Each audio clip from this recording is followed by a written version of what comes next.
Hey, what's up everybody? So today we're going to be talking about the 12 tumbling body shapes, okay? And I'm going to be releasing 12 different videos on each of the body shapes so you guys can get an idea of why they're important. Actually, let's talk about that real quick. Why are, what's the point of tumbling shapes, okay?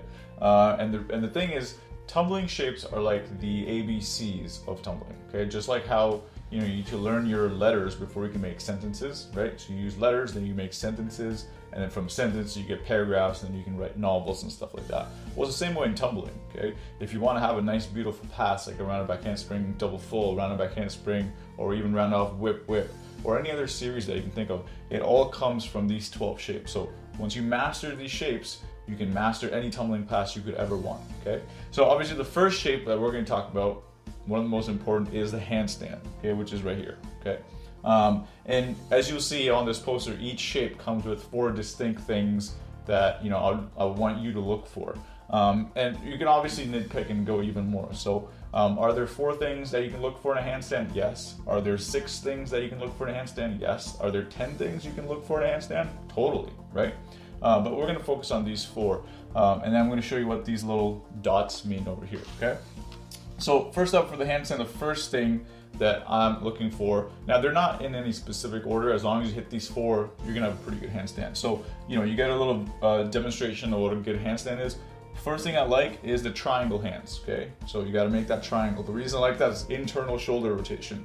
For any of you taking my seminars or been coached under me, you know that internal shoulder rotation is the strongest. You don't want to do this, right? The analogy I like to use is, if you're going to be pushing somebody, I'm not condoning violence, but when you're pushing somebody, you don't go like this, right? Like you just boom, you just push it as hard as you can, right? So that's the same way. So I want to train them from the get-go for handstands, internal shoulder rotation. It doesn't have to be crazy, just a little bit, triangle hands, okay?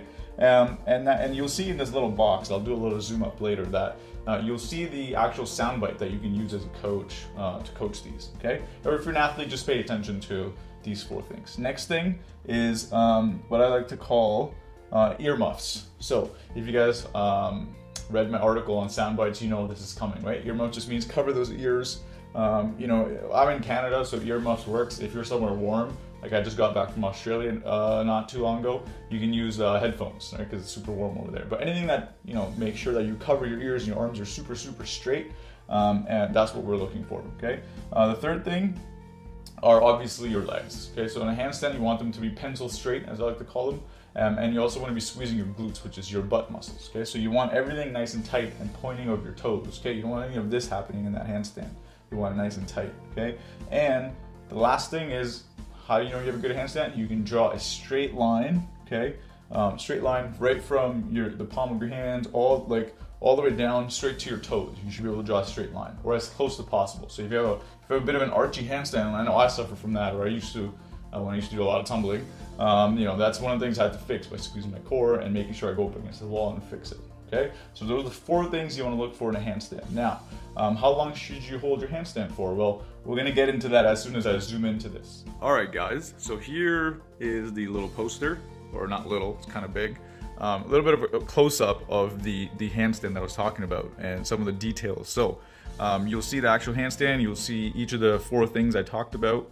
The other thing you'll see is in the box is the little sound bite. So if you are a junior coach, or if you're an athlete, whoever, and let's say you're an athlete and your friends are doing a wonky handstand, something's going wrong, you can say, hey, listen, mermaid legs, and they should know instantly what that is. Oh, that means not only do I put my legs together, but I squeeze my glutes, I squeeze my knees, my ankles together, my toes are pointed. So that one little phrase should take care of it all, okay? So that's why that's there. And junior coaches and even coaches, you guys can use this and train your athletes to memorize this. Okay, so those are the little sound bites that are included. Now, you'll see 3 circles, okay? What they represent is the amount of static hold. Each of these 12 shapes can be held statically, and that means you don't move.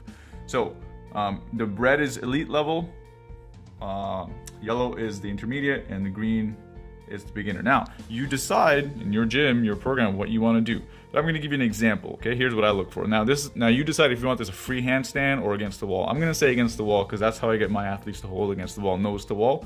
So if they're beginner, right, if they're like minis or youth, actually, well, the youth kids can be advanced too, but let's just say they're beginner. They're just starting tumbling.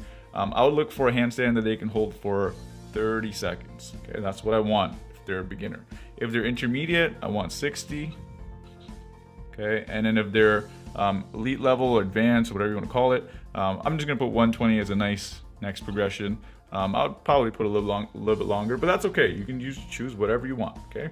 And these are for you. I haven't put down, if you know my conditioning chart, I actually put all the numbers for you, but this, I want it to be a little more scalable to whatever that you guys are doing. So that's how the 3 dots work. And if you want to get this poster, I know you haven't seen the 12 shapes yet. We'll get to that later. If you can guess this shape, this next one, okay, whatever it is, in the comment section, you will win a free poster, okay? And I'm gonna put the details up in just a second.